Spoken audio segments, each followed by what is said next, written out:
Welcome to the Modern Manifestation Podcast. I'm your host, Bree Brown, a business mindset coach, entrepreneur, and a top competitor in a male-dominated industry. I'm a native Texan, the youngest of all brothers, and a lettuce-hating, wine-loving, curses-like-a-sailor recovering perfectionist. I've spent over a decade building my commission-based career, and my life's purpose is helping other women achieve the same multi-six-figure success I achieved before I was 25. I have a passion for helping women with mindset, money, and manifestation skills to help every young woman realize her full potential. If you're looking for vulnerable conversations, professional development, inspiration, or even a kick in the ass to get you motivated, you have come to the right place. Thanks for checking out the Modern Manifestation Podcast. Now let's jump right in to today's topic.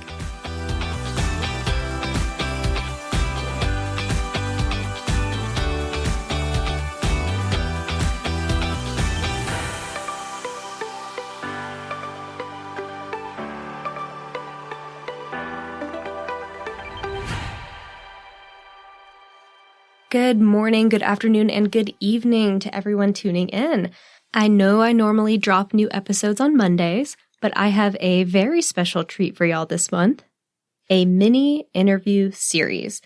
Over the next couple of weeks, I will be releasing interviews with several co-authors from the upcoming release of the book, Finding Our Wings, to bring you authentic, vulnerable, and inspiring conversations from women who have experienced life's challenges and come out for the better on the other side.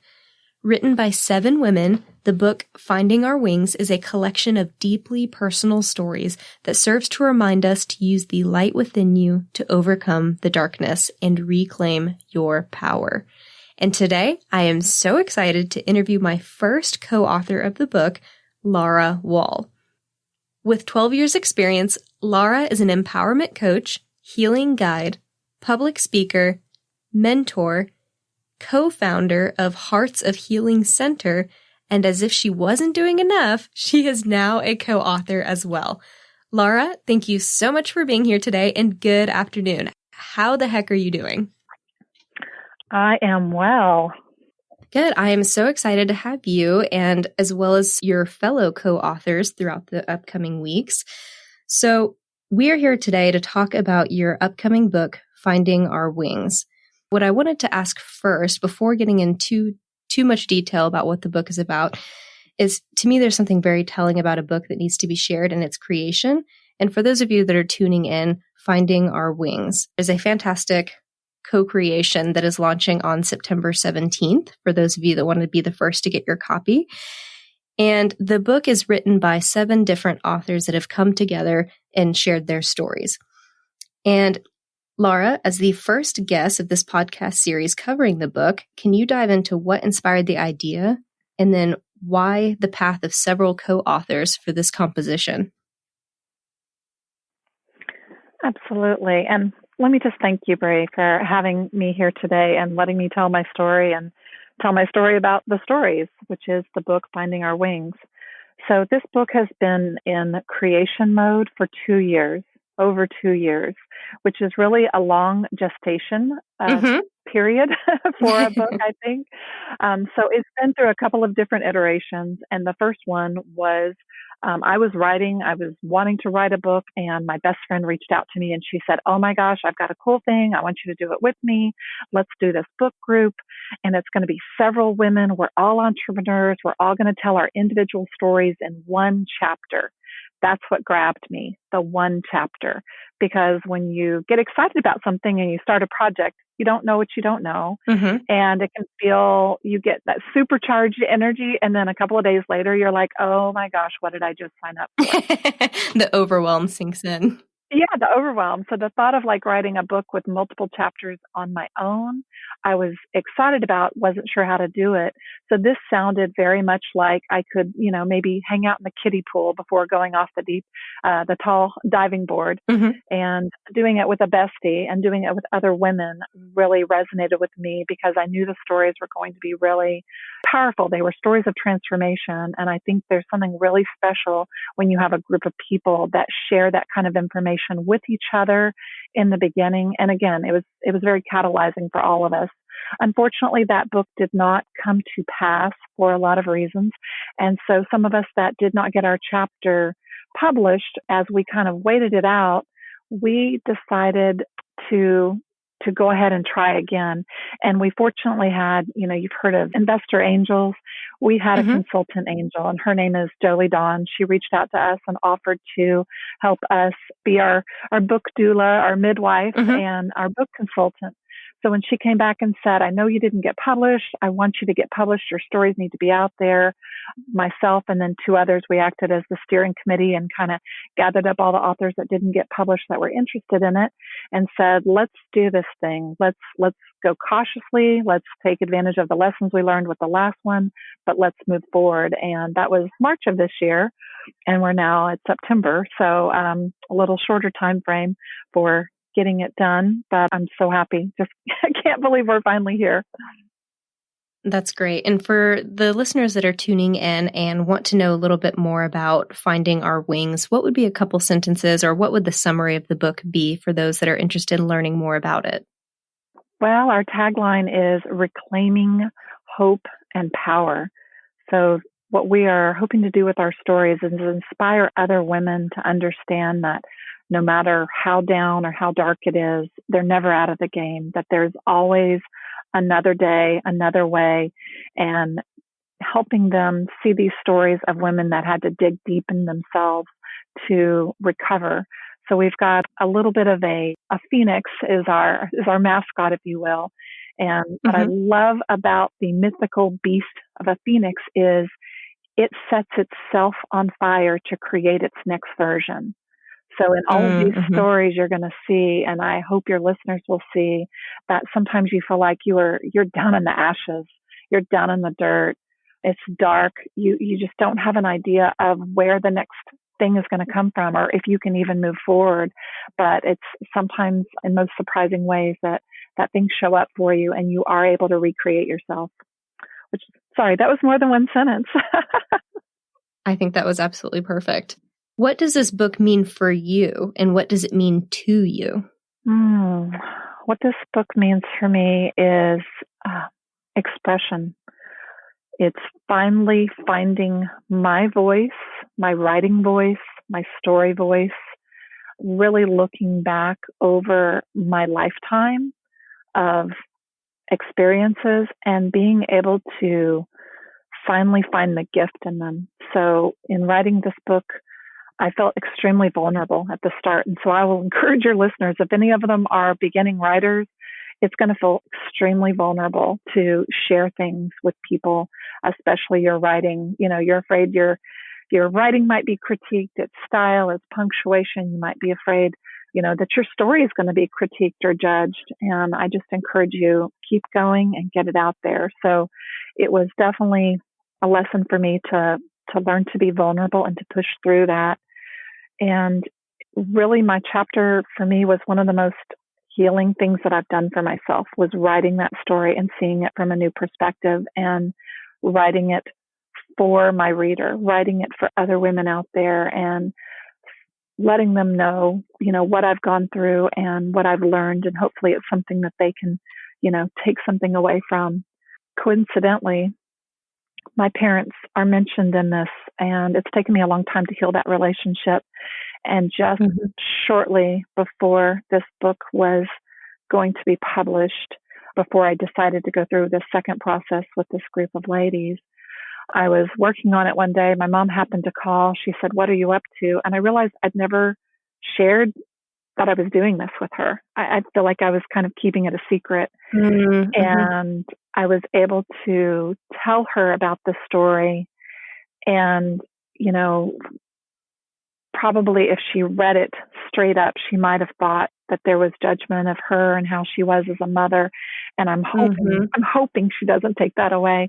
But I was able to tell her the story in first person. I was able to tell her what I saw growing up and how I internalized that, and then how I've come to healing on my own. And it was a really beautiful full circle moment where I did not feel any pain in talking to her about it. And I could tell that she was touched by it, that she was moved by it, and that she did not feel any blame or shame around it. And so that was really amazing. Mm-hmm. I love that. And it's interesting because so many women struggle to have positive relationships with their mothers just by nature of, some of the emotional things you go through. There's a lot of baggage by the time that you're an adult, and trying to recognize that I know that you did the best that you could. And yet here are still the way that I interpret certain things that happened. And there's still going to be things that you'll need to heal down the road in your relationship. But these relationships are intertwined. And I think that in that vulnerability you were just talking about and expressing that with her is critical, because I think as women, we need to cultivate those kinds of relationships where we can have those vulnerable conversations and it not be a blame game, and it really just be something that we can dive into and allow ourselves to express one another in a more safe and trustworthy space.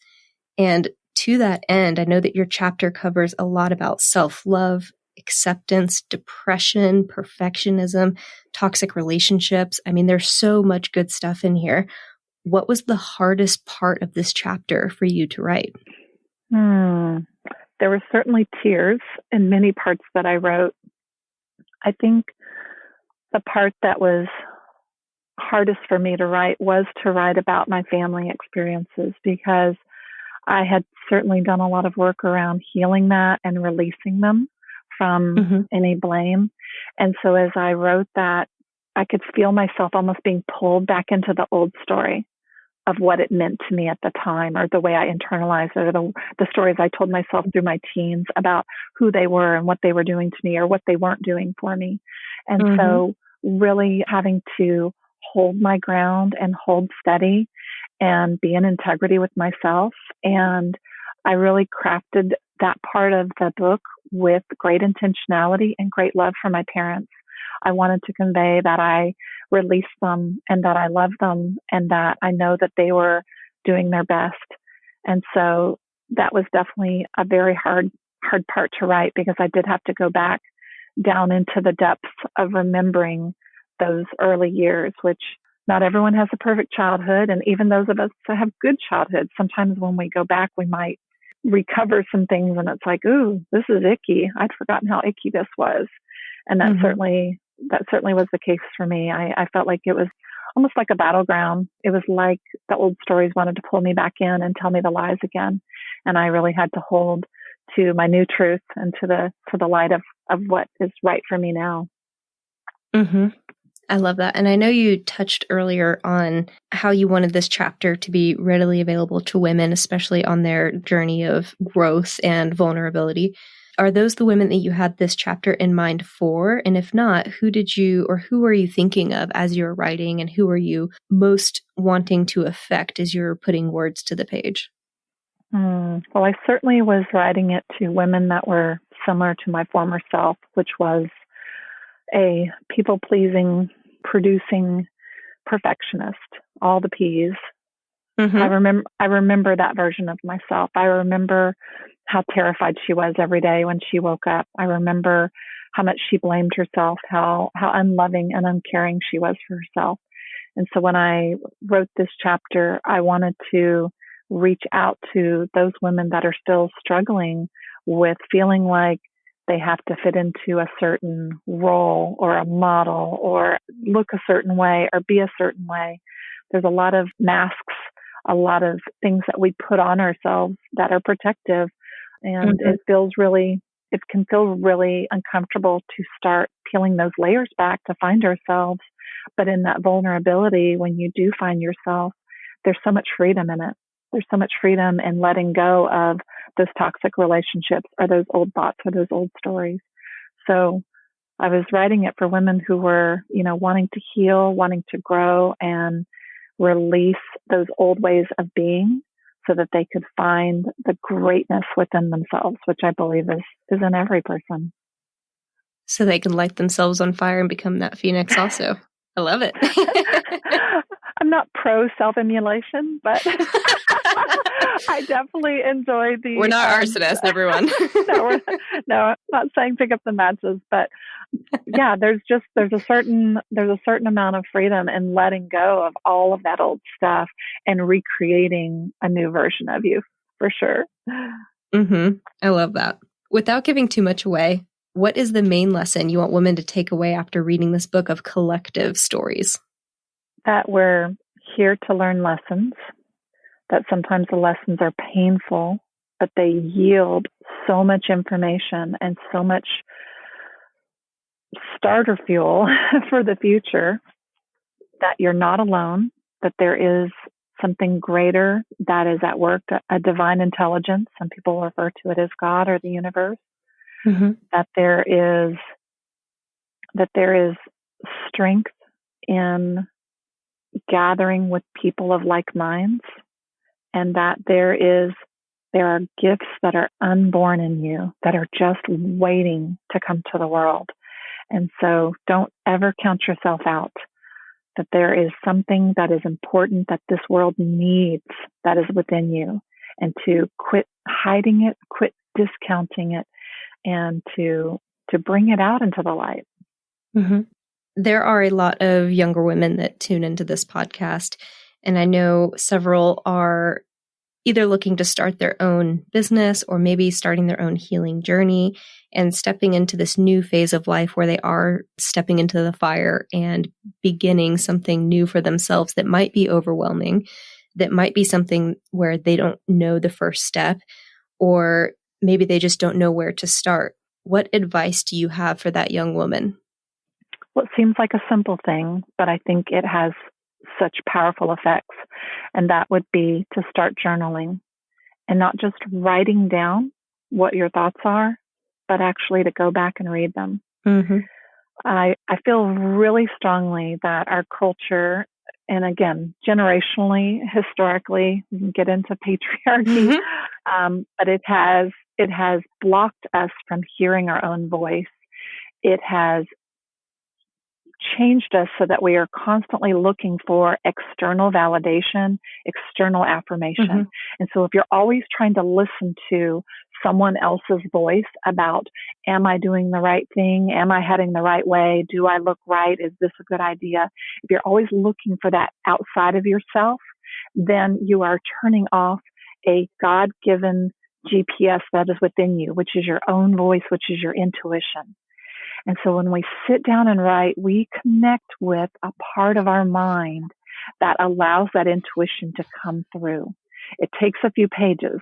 So I would encourage journaling and getting through at least 2 or 3 pages, and then writing in a dreamy state.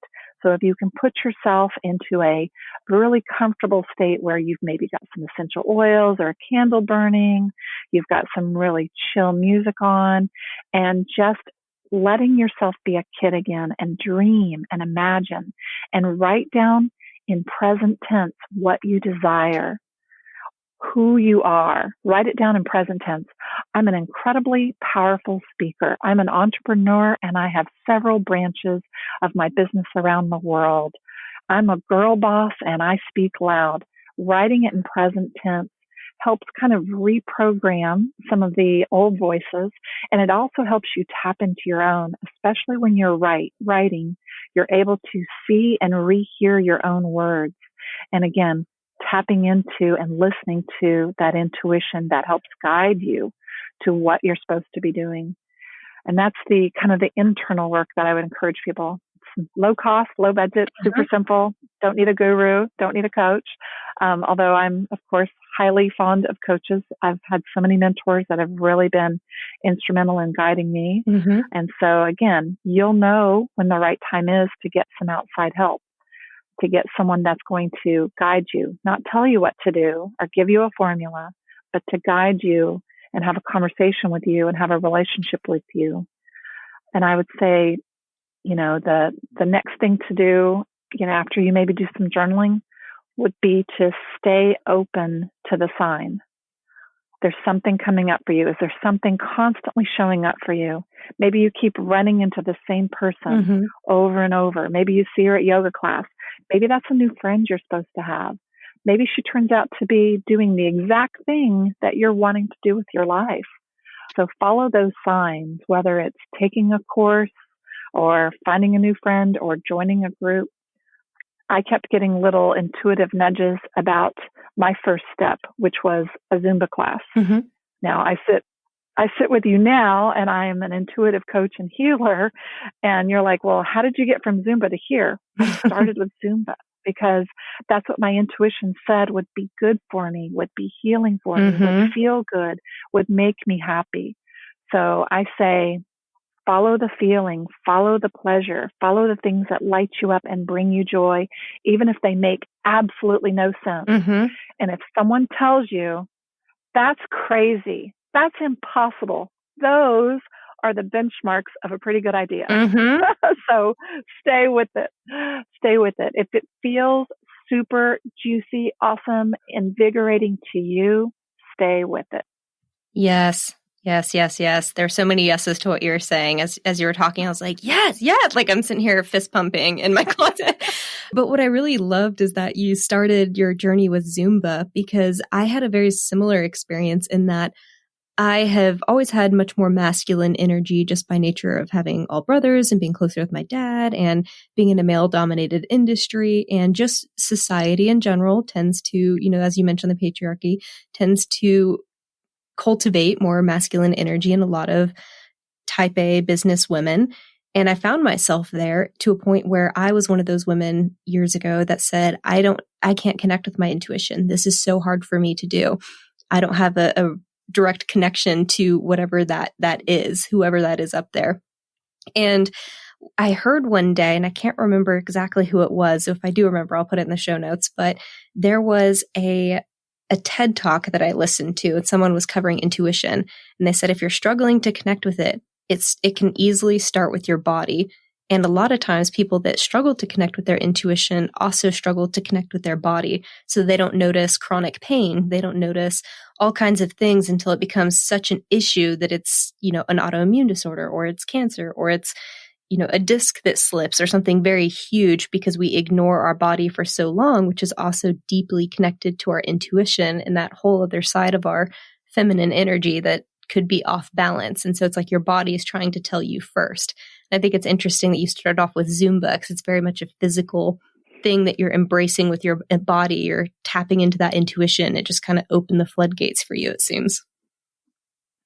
Yeah. And again, I started with something that I loved from childhood, dancing.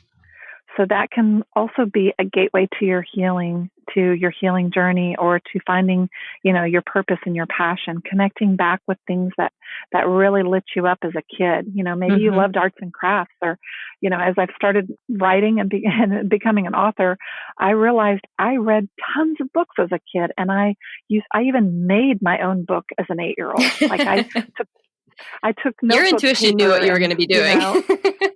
I'm telling you. So yeah, sometimes to go forward with our healing, we actually have to go back and excavate and look at who we were when nobody told us who we were supposed to be. Yeah, when your playful side before your ego is allowed to come in and start making, quote unquote, realistic decisions. What would you be doing? Yeah, and when we stay in our mind, when we stay in our head and we're analytical, we're really only tapping into half of our brain. And that's that reasoning, critical thinking, decision making. And those are all super important skills in any profession. But the other side of our brain is that playful side, and that's where our intuition is able to jump in. So yeah, if you can find something that feels like play to you, even if you feel like it's completely unrelated to your healing or to your profession, maybe you want to go out and do paintballing, go and do something playful. And then when you're done, when you're in that state of playfulness, just listen.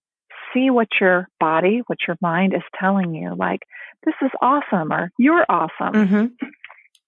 I always get a lot of creative epiphanies after I have physically moved my body. Like when I go to the gym and work out and lift, I usually plan some sort of work period shortly after that, because it really seems to get me grounded. It kind of gets rid of some energy that was like stirring up in my mind, and I'm able to be more present. And then I do find that things kind of drop in, and I'm able to create. I'm able to, come up with new ideas. I'm able to work in a different way that feels more like a flow than a force. Yes. And I'm also one of those people where if it doesn't feel like it's flowing naturally, I'll just put it aside, come back to it later. So I think it's great advice too. Are you familiar with Julia Cameron's The Artist Way book at all? Why, yes, I am. Oh. Well, because you were mentioning journaling in like a dreamlike state. And I was like, I have just started this program and I think so far it's been phenomenal for me. And for those of you listening in, essentially you want to journal every morning when you first wake up and you journal about your dreams. And anyway, it's just another incredible process if you're really into journaling and maybe you've already done prompts and you're looking for additional creative ideas. I would recommend looking into that as well as another alternative or another option to consider to keep your journaling adventures going. Her book, yes, her book is timeless. I'll tell you a crazy mini story. A high school boyfriend gave me that book. I'm now 52. That book has traveled with me from house to house, from bookshelf to bookshelf. I've never read it until shortly before I started writing for this book. Oh, wow. So again, what divine timing. Sometimes things show up for you and they are for you at that moment. Follow the sign and just trust in yourself more, because we all have an intuition in there. Absolutely. Yeah. And it's kind of funny. We probably stumbled upon the book more recently around the same time as well, because I actually received the copy from my mother-in-law, of all people, who's like, you need to read this book based on everything that you're passionate about, and it'll do so many wonderful things for you. And I kind of put it on the bookshelf. And then I was reading another book. I don't know if you're familiar with, I can never remember the titles, Finding Your Northern Star or something like that by Martha Beck. And she mentions more or less like the same thing about this Julia Cameron book. I was like, okay, this is, to your point, signs are trying to get me to open this damn book and take a look at it. Yes. And so I have 3 chances. And we all get these. And like you said, sometimes you blow through them because you're not in your body or you're not listening to that. And so I call it a divine nudge. So I'll get a little nudge like, hey, this would be a good idea for you to do this. And I'm like, I'm so sorry. I'm busy. I'm multitasking. I'm on Canva. I'm creating amazing graphics. I'm busy right now. And then I'll be out in the world and I might see something else, or someone will mention something similar to me. And it's like, hello, this is your second chance. There's your opportunity. And again, I might be busy at lunch or busy driving. I might like, well, I can't write that down. I can't do that right now. And then the third time usually shows up like a Wile E. Coyote, roadrunner, like the anvil on top of the head. Like, this is yours. Like, pay attention. Unfortunately, it's not physically painful, but usually the third time kind of does like a reverb on the other two. And it's like, oh yeah, I remember so-and-so mentioned this. Oh yeah, I remember the other day I was thinking about this. So when you get that third hit, if you've gotten 3 hits, that is your divine source, the universe, talking to you, communicating with you, giving you ideas about where to go, what to do next. Absolutely. And it's so funny you say that too, because from a manifestation perspective, you always have to take inspired action, and the universe will give you opportunities, as you just mentioned, 1, 2, 3. And at some point you have to actually take the step in order to do those actions in order to manifest what it is that you want. And sometimes that's the forgotten piece there, is that you still have to take a step forward in the direction it's leading you. Absolutely. Yeah, there's been a lot of manifesting moments for this book. I certainly have sat and visualized what it would look like. I've sat in the feeling of what it would feel like to be an author. There's been a lot of that along the way too. I love it. So I've been following your Instagram for a couple years now, and I love catching your daily heart posts. I know the heart shape has a lot of significance to you. Can you talk about what experience shaped this inspiration and meaning for you behind the heart shape, and how this inspired the title of your chapter, which is called Healing of My Heart? So the hearts have been following me. Very much like I mentioned, there are signs. There are signs showing up for you. And it started several years ago when I was on a vacation, and I was with 4 people that I dearly loved, and I had only known them through technology. We'd all been in a coaching collective together, and we finally got to meet in person, and we were basically on kind of like a girlfriend's trip life/work trip altogether. And I just kept seeing these hearts pop up everywhere I went. I mean, they'd be on the sidewalk, they would be in the architecture, they would be, in a windowsill of a house that we were staying in. And I'm just like, this is crazy. So I started taking pictures of them and documenting them. Mm-hmm. And I came to see this happening year after year. It wasn't just that vacation, but it kept showing up more and more. And so when I noticed that there was the pattern, I started asking myself, I'm like, what am I feeling? What am I doing? Who am I with? And that's when I started to realize that I was in a certain vibration. And that was a vibration of like joy, bliss, possibility, openness, curiosity. And these little hearts that would show up, a lot of times I would be thinking about someone and a heart would show up and then they would contact me. So they felt very much like Valentines. They felt like little notes from the universe. And Mm-hmm. as I started to receive them more and more, and I would kind of stop and question what they are, I realized sometimes they were reminding me of a connection with a person. Sometimes they were you go girl, a little affirmation to keep going. Sometimes they were just you are loved and you are fine and you're going to get through this. They were all different types of little notes that were just what I needed, just at the right time. And so hearts have become my thing, and I created a daily heart affirmation deck, including paintings that I was told to write, again, following my intuition, Mm-hmm. told to paint, as well as the writings on them. I was given those as well. And so there's a lot of hearts around my house, and I really feel like that I've known intuitively as a child that the heart is the seat of your soul. That is the center of your being. That's where your soul lives. And that our emotions are feedback. They are telling us what's going on in our world. They're not the enemy. Whether they're good or bad, they are showing up for us to help us learn about an experience. And so I realized from the story that I was writing that I had so much pain of unworthiness, that I had so much pain and belief of lack or inability. I just didn't think that I was supposed to be here. I didn't think that I had anything to tell people until I started writing that story, and I realized that I was working through and healing those emotions, and I was healing my heart with the chapter that I was writing. And so that's kind of how it came out. And that's actually the work that I love doing now. When I work with clients as a healing guide, I practice a technique called aroma freedom, and it uses essential oils to help tap into the emotion center of the brain. It helps unlock and loosen up painful memories. And through a guided process, we're able to release and get rid of limiting beliefs. We're able to release emotional pain, emotional sensation, things that we're carrying in our body from Mm-hmm. old memories, from old stories that we've told ourselves that aren't true. Helping people heal their hearts is what I love to do most. That's beautiful.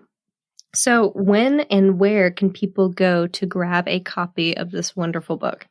Okay, I'm trying not to squeal at the top of my voice when you say that, because that means my manifestation is coming true. So I am so excited. My little book baby is being born on September 17th. That's a Thursday, right before the weekend.